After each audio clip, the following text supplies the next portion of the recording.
Have you ever felt forgotten or betrayed by those you trusted the most? This is the story of a young boy whose journey began in darkness, yet ended with light. The story of Prophet Yusuf, the most beautiful story in the Qur'an. Long ago, in the land of Canaan, lived a prophet named Jacob. Among his 12 sons, he loved one the most, his young and pure-hearted son Yusuf. Yusuf was kind, gentle, and filled with wisdom far beyond his age. One night, Yusuf came to his father and said, "Oh, my father, I saw in a dream 11 stars, the sun and the moon. I saw them bowing down to me."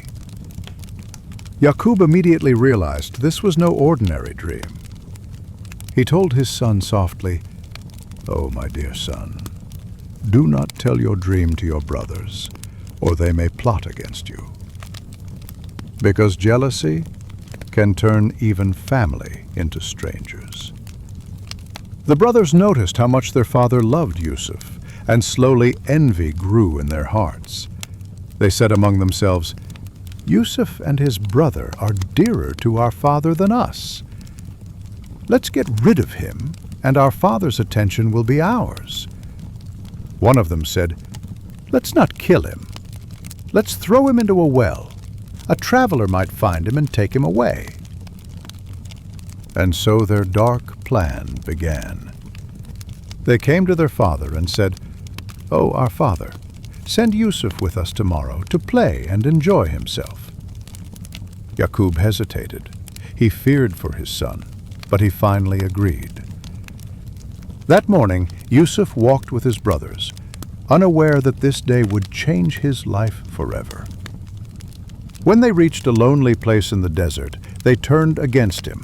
They grabbed him and threw him deep into a dark well. Alone, afraid, crying in the darkness. The brothers returned home pretending to cry.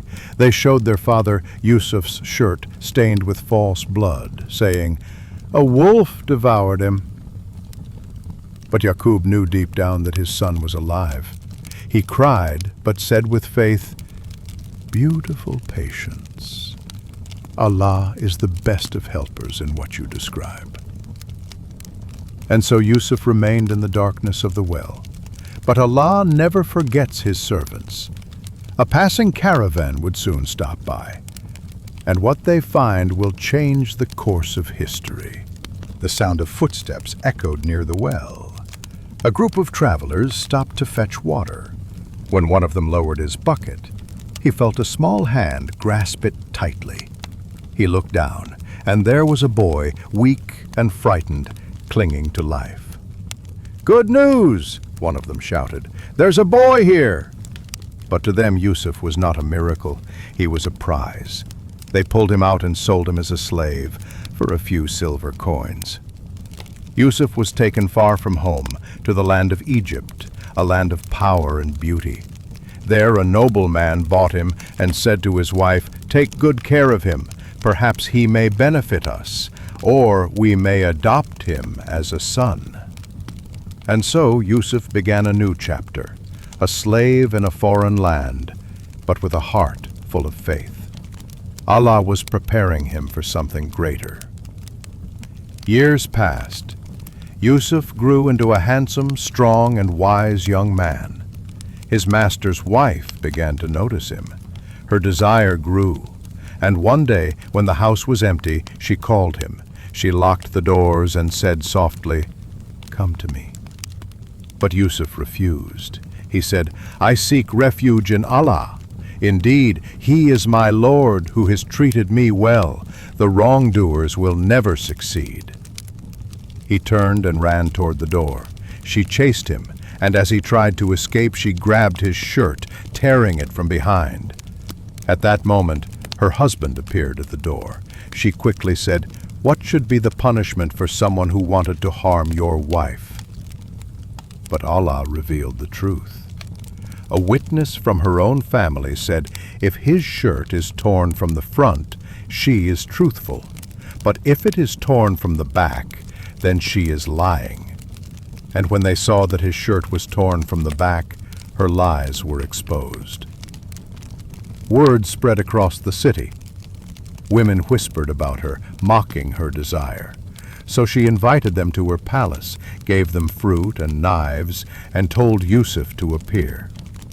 When they saw him, they were amazed by his beauty and said, "This is no mortal, this is a noble angel."